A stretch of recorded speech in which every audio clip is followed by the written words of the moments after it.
consistency as much as anything, to get some of these guys used to playing with each other, a way to get out what's happened the last couple of games?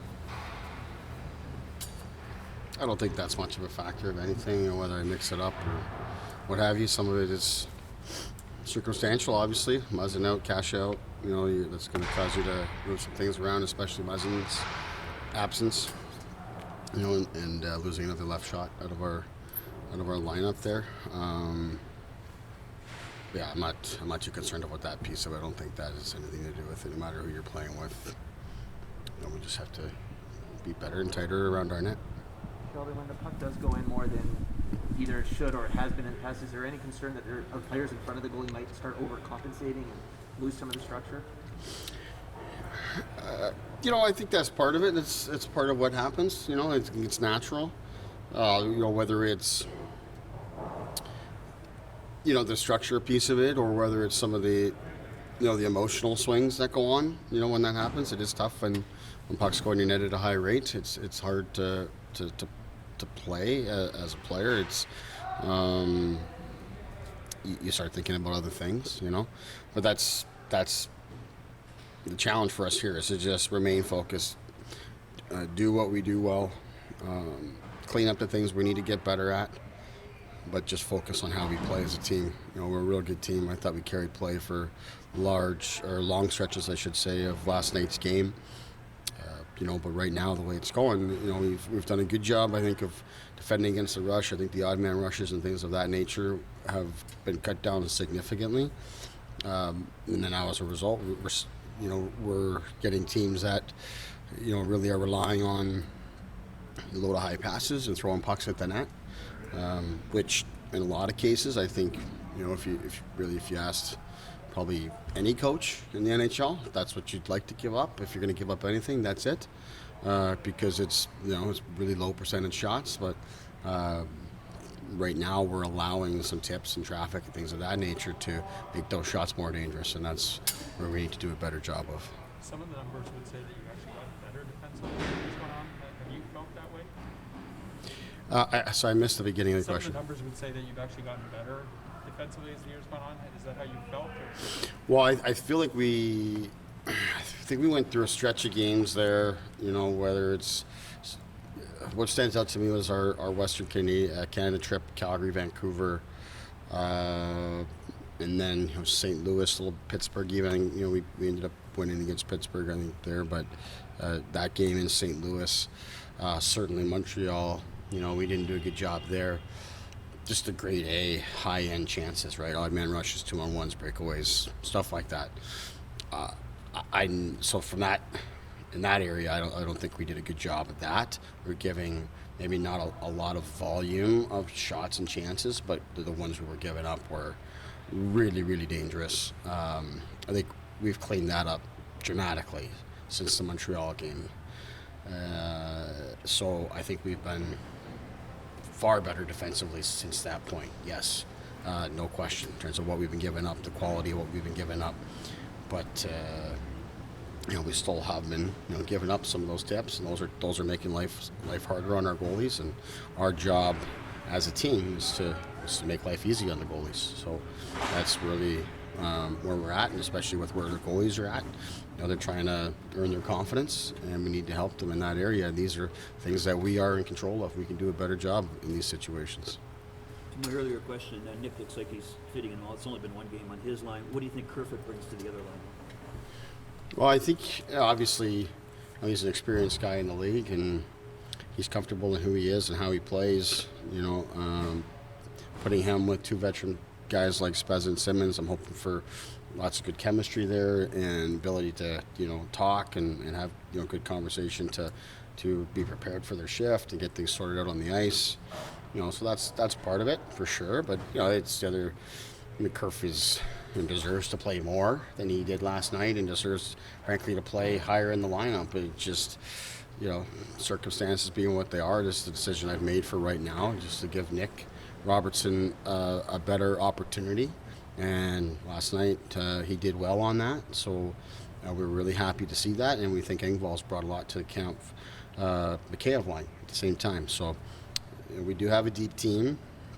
Someone's always going to end up as forward 10, 11, 12, and minutes are going to be harder to come by.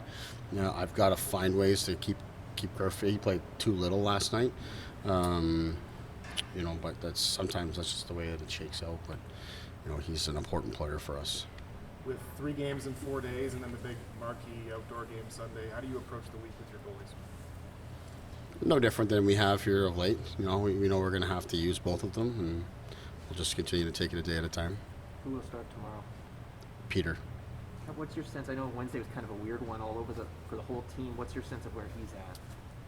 Well, I think obviously both guys right now are trying to find their rhythm and their confidence and all those kind of things. We came in here today, and I was watching the goalies probably a little closer than I normally do in the practice, and I was really happy with the way that those guys competed in the net today. Jack, especially having played last night, I thought he was excellent today. He battled and competed, and Peter just the same. I watched part of the goalie session. They're getting their work in, so I'm looking ahead, and I want those guys to take a day at a time and look ahead, not look behind them. And today I thought was a really good day. I look at as I reflect on Jack's game. Last night, there's a couple, as we talked about last night, that are real tough shots from the slot that any goalie's going to have a tough time with, and then a few others that he's just like he's so close. They're barely getting over the line. And then I look at the day he had today. I see a guy that looks close to finding his game again. I mean, we've talked about this a little bit with John Tavares, that he's doing enough things that it feels like he's going to break out, and he ultimately scores last night. And when I focus on the here and now and just look at today, both Peter and Jack had really good days today for me, coming off of the last couple starts that each of them have had. That's a really good sign going into a busy stretch here. What does no, go ahead. I was just going to ask, what's the communication been like with Labushkin? Is his English His English is really good. Yeah. It's he's certainly, I believe he understands, able to have a real good conversation with him. He asks questions. So yeah, that's right from the very first time I met him. That was a really good sign, especially for a player coming in mid-season to not have the language issues be there, as certainly not as prevalent as you sometimes get, with European and certainly Russian players. That's been very good, and he's a sponge. He wants to learn, wants to ask questions, wants to get better, wants to work. So that's been really, really encouraging, because we think he brings good things to the table for us, and we want to see him improve in some areas of his game, especially with the puck, and he's absolutely putting the work in to be able to make those improvements. Do you see the potential, if he makes those improvements, to take on more responsibility, or is he kind of in that sweet spot minute-wise for you right now? Yeah, I think he's in a good place right now. Certainly, we think some of the defensive pieces he can take a step in, penalty killing and playing against other teams' good players. The way that we're set up here right now, we like what's happening with Brody and Hall. So, you got Riley there, and you got a spot with Riley available, but Morgan plays in a lot of offensive situations, and the way the puck moves and all those kind of things. It's important to have a guy there that pairs well with that and doesn't disrupt our offense. So that's something we're mindful of. But as I say that, look at some of the chances that we've generated. Last night, even Bush is moving around the offensive zone, gets a great one-timer. So we're seeing some good potential there, and we don't want to force too much on him as he's adjusting and learning his teammates. That's part of what we talked about today, that he is feeling better around here in terms of knowing what we expect and what we're looking for from him. He knows his teammates. He's getting familiar with the defensemen that we have here. So we'll continue to monitor that, but we've been reluctant to do it to this point, just as we're trying to make sure that he's comfortable. Is there additional clarity on Andre? We saw he was out for practice today with the testing from yesterday. What's his status moving forward? Yeah, he just continues to be day to day. Him being on the ice today is a good sign. He's not going to travel with us, but today was a good sign. I think the expectation is that he'll stay back here and skate tomorrow, and ramp things up a little bit and be a possibility for Tuesday for us. But they'll just monitor that, and they'll make the appropriate decision based on how he's feeling. Rasmus staying at home too? Rasmus is staying home as well. He's still trying to shake this. He had a fever overnight last night, so he's dealing with something here now that he's got to work its way through. But we're hopeful that he can get on the ice tomorrow as well. Thank you, Sheldon.